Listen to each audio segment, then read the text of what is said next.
Mohan ಚಿತ್ತಾಲೆ sir, ಇಲ್ಲಿ ಯುದ್ಧ ಬೇರೆ ಸ್ವರೂಪವನ್ನು ಪಡ್ಕೊಂಡಿರೋದನ್ನು ನೋಡ್ತಾ ಇದ್ದೀವಿ. ನೌಕೆಯೊಂದನ್ನು ಹೊಡೆದುರುಳಿಸಿದ್ದಾಯಿತು, ಅಂದರೆ ಮುಳುಗಿಸಿದ್ದು ಆಯಿತು. ಕ್ಲಸ್ಟರ್ ಬಾಂಬ್ಗಳ ಬಳಕೆಯ ಎಲ್ಲಿಗೆ ಹೋಗಿ ತಲುಪ್ತಾ ಇದೆ? ತಮ್ಮ ಅಭಿಪ್ರಾಯ ಏನು? ಗ್ಲೋಬಲ್ ಸಪೋರ್ಟ್ ಇರಾನಿಗೆ ಸಿಗ್ತಾ ಇದೆಯಾ ಅಥವಾ ಇರಾನ್ನ ಸೋಲೋ ಮಿಲಿಟರಿ ಪವರ್ ಆಯಿತು ಅಂತ? ಮುಂಚೆ ನಾವು ತಿಳ್ಕೊಳ್ಳೋಣ ವಾಟ್ ಈಸ್ ಕ್ಲಸ್ಟರ್ ಬಾಂಬ್ ಅಂತ. ಪೆನ್ಯಾ ಇಂಡಸ್ಟ್ರಿಯಲ್ ಕ್ಲಸ್ಟರ್ ಅಂತ ಕರಿತೇವೆ ನಾವು. ಹುಬ್ಬಳ್ಳಿಯಲ್ಲಿ ತಾರಿಹಾಳ್ ಇಂಡಸ್ಟ್ರಿಯಲ್ ಕ್ಲಸ್ಟರ್ ಅಂತ ಕರೀತಾರೆ. ಅಂದರೆ ಬೇರೆ ಬೇರೆ ಇಂಡಸ್ಟ್ರೀಸಲ್ಲಿದ್ದಾವೆ. Cluster bomb is nothing but combination of smaller bombs when exploded which will go haywire, ಎಲ್ಲಾದರೂ ಬೀಳ್ಬೋದು. ಅದಕ್ಕೆ ಕ್ಲಸ್ಟರ್ ಬಾಂಬ್ ಅಂತ ಕರೀತಾರೆ. ಕ್ಲಸ್ಟರ್ ಬಾಂಬ್ ಮ್ಯಾನುಫ್ಯಾಕ್ಚರ್ ಮಾಡಿದ್ದು ಬ್ರಿಟನ್, UK. ಈಗ ಕ್ಲಸ್ಟರ್ ಬಾಂಬ್ ಹೊಡೆದಿದ್ದಾರೆ ಅಂತ ಇಸ್ರಾಯೇಲ್ ಹೇಳ್ತಾ ಇರೋದಂದರೆ ಕ್ಲಸ್ಟರ್ ಬಾಂಬ್ ಇಫೆಕ್ಟ್ ತುಂಬ ಜಾಸ್ತಿ ಆಗ್ತದೆ. ನೋಡಿ, ವಾರ್ ಮಾಂಗರಿಂಗ್ನಲ್ಲಿ ಮತ್ತು ಪಾಲಿಟಿಕ್ಸ್ನಲ್ಲಿ ಸುಳ್ಳು ಹೇಳೋದು ಯುದ್ಧದಲ್ಲಿ ಮತ್ತು ಚುನಾವಣೆಯಲ್ಲಿ.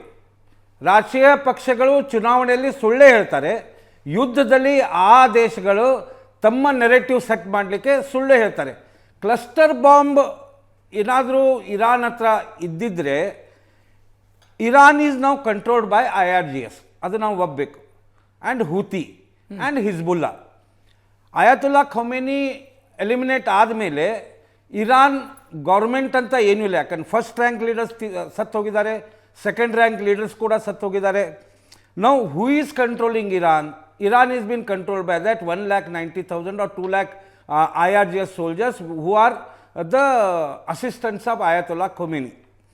ಹಿಂಗಿದ್ದಾಗ ಈ ವಾರ್ನಲ್ಲಿ ಕಂಟ್ರೋಲ್ ಮಾಡಲಿಕ್ಕೆ IRGS ಸುಪ್ರೀಮೋ ಬಿಟ್ಟರೆ ಅಲ್ಲಿಯ ಯಾವ ಡಿಪ್ಲೊಮ್ಯಾಟಿಕ್ ರಿಲೇಷನ್ ಆಗಲಿ ಫಾರಿನ್ ರಿಲೇಷನ್ ಆಗಲಿ ಏನೂ ಉಳಿದಿಲ್ಲ ಅಲ್ಲಿ.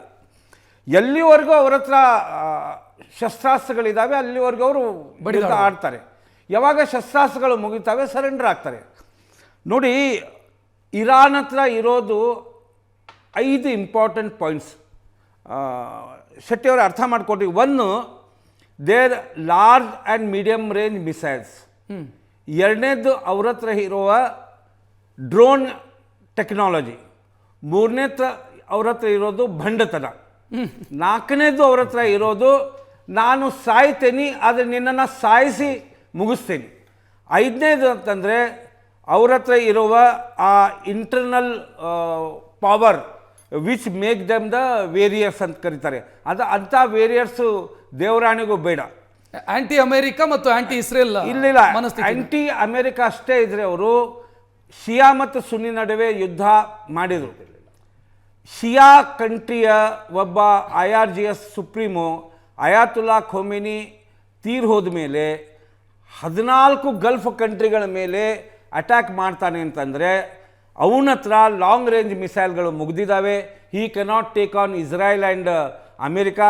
So his target was all those 14 countries. Donald Trump ಒಂದು ದೊಡ್ಡ ಭಂಡ. He is pain in the ass of entire world ನಾವು. ಹೀ ಥಾಟ್ ದ್ಯಾಟ್ 2 ದಿವಸದಲ್ಲಿ ಅಯಾತುಲ್ಲಾ ಖೊಮೇನಿಗೆ ಮುಗಿಸ್ತೇನೆ, ಆಮೇಲೆ ನಾನು ವಾಪಸ್ಸು ಶಹಾ ರೀಜನನ್ನು ವಾಪಸ್ ನಾನು ಸ್ಥಾಪನೆ ಮಾಡಿ ನಮ್ಮ ಆಯಿಲ್ ಡಿಪ್ಲೊಮಸಿಯನ್ನು ಸುಪ್ರೀಂ ಅಂತ ನಾನು ಇಸ್ರಾಯೇಲ್ ಸೇರಿ ಮಾಡ್ತೇವಂತ. ನೋಡಿ, ಯುಕ್ರೇನ್ ಯುದ್ಧದಲ್ಲಿ ವ್ಲಾಡಿಮಿರ್ ಪುಟಿನೂ ಕೂಡ ಹೀಗೆ ವಿಚಾರ ಮಾಡಿದರು. ಆಯ್ತಪ್ಪ, ಬೆಳಗ್ಗೆ ತಿಂಡಿ ತಿಂತೇನೆ, ಮಧ್ಯಾಹ್ನವರೆಗೂ ಹೋಗಿ ಯುಕ್ರೇನ್ನಕ್ಕೆ ಮುಗಿಸಿ ವಾಪಸ್ ಬರ್ತೀನಂತ. ಸರ್, ನ್ಯಾಟೋ ಕಂಟ್ರಿಗಳು ಮತ್ತು ಅಮೇರಿಕಾ ಗಟ್ಟಿಯಾಗಿ ನಿಂತು ಯುಕ್ರೇನ್ ಈಗೂ ಕೂಡ ರಷ್ಯಾ ಜೊತೆ ಯುದ್ಧ ಆಡ್ತಾ ಇದೆ. ಆದರೆ ಇರಾನ್ ಹತ್ರ ಯಾರ ಸಪೋರ್ಟು ಇಲ್ಲ. ವ್ಲಾಡಿಮಿರ್ ಪುಟಿನ್ ನಿನ್ನೆ ಪ್ರೆಸ್ ಕಾನ್ಫರೆನ್ಸ್ ಮಾಡಿ ಹೇಳಿದ್ದಾರೆ, yes we have a treaty with Iran, but ಮೈಗೆ ಎಣ್ಣೆ ಹಚ್ಚಿ ಜಾಡಿಸ್ಬಿಟ್ಟ ಪುಣ್ಯಾತ್ಮ, but we don't have diplomatic relation as regards to the defence ಅಂತ. ಹೀಗಿದ್ದಾಗ China is suffering with their own internal clashes regarding communism. ಅದು ಈ ವಿಷಯ ಅಲ್ಲ ಇಲ್ಲಿ ಮಾತಾಡೋದು. ಹೀಗಾಗಿ ಚೈನಾ ಕೂಡ ಏನೂ ಉತ್ತರ ಕೊಡ್ತಾ ಇಲ್ಲ. ಮ್ಯಾಕ್ಸಿಮಮ್ ಡೊನಾಲ್ಡ್ ಟ್ರಂಪಿನ ಜನರು ಇದಕ್ಕೆ ಸಪೋರ್ಟ್ ಯಾಕೆ ಮಾಡ್ತಾ ಇದ್ದಾರೆ ಅಂತಂದರೆ Pentagon when it takes the decision that this is our policy, no American will open their mouth. As far as Israel is concerned, even opposition leaders also don't open their mouth.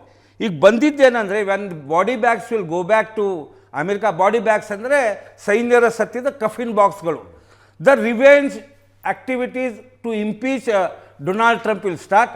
ಆದರೆ ಒಂದು primary submission ನಾ ಹೇಳ್ತಾ ಇದ್ದೀನಿ sir, Suvarna ನ್ಯೂಸ್ನಲ್ಲಿ, it is nothing but war of madness, it is nothing but war of oil diplomacy, and it is nothing but war of ಸಂಪೂರ್ಣ ಸರ್ವನಾಶ. ಮುಂದಿನ ಭಾಗದಲ್ಲಿ next Mohan ಚಿತ್ತಲೆ ಅವರು ಹೇಳ್ತಾ ಇರೋದು ಗ್ಲೋಬಲ್ ಸಪೋರ್ಟು ಅನ್ನೋದಕ್ಕಿಂತ ಚೀನಾ ಮತ್ತು ರಷ್ಯಾದ ಸಪೋರ್ಟು ಇರಾನಿಗೆ ಸಿಗುವಂತ ಸಾಧ್ಯತೆಗಳು ಕ್ಷೀಣ ಅಂತ.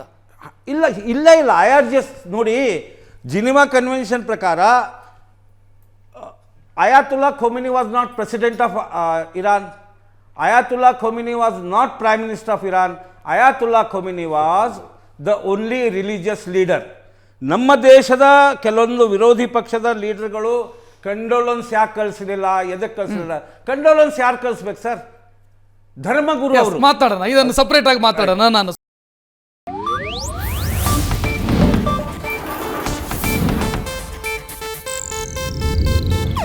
ಇದು ಏಷ್ಯಾನೆಟ್ ನ್ಯೂಸ್ ನೆಟ್ವರ್ಕ್ ಪ್ರಸ್ತುತಿ.